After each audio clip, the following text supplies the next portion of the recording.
महाराष्ट्रातील प्रसिद्ध लोकशाहीर होते. त्यांनी कादंबऱ्या आणि नाटके लिहिली. फकीरही प्रसिद्ध कादंबरी आहे. त्यांनी गरीब कष्टकरी व वंचित समाजाचे दुःख आपल्या साहित्यातून मांडले.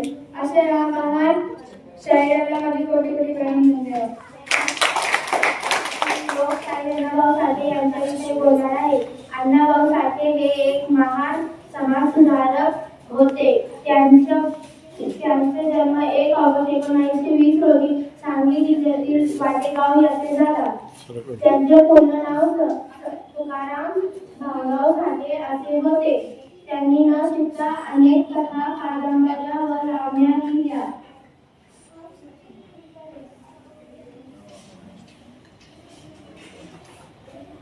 त्यांनी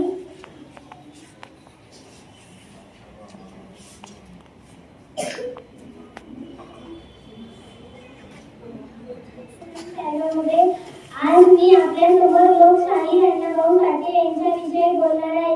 लोकशाहीर अण्णाभाऊ साठे हे थोर समाजसुधारक व लेखक होते. त्यांचा जन्म 1 ऑगस्ट 1920 रोजी सांगली जिल्ह्यातील वाटेगाव येथे झाला. त्यांचे पूर्ण नाव तुकाराम भाऊराव साठे असे होते. त्यांनी न शिकता अनेक कथा, कादंबऱ्या, लावणी त्यांचे ग्रंथ मांडले. जय हिंद म्हणाले. सर्वांना माझा नमस्कार. माझे नाव प्रेमराज चौगुले. आजच्या कार्यक्रमाचे अध्यक्ष आनंदी सोनवणे सर व माझे बालमित्र.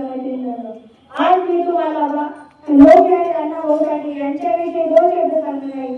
तुम्ही शांततेने ऐका ही माझी नम्र विनंती.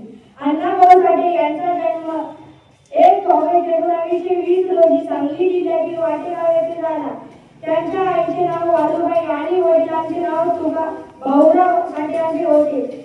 त्यांनी महाराष्ट्र राज्यासाठी अनेक कादंबऱ्या लिहिल्या व लावण्या गायल्या.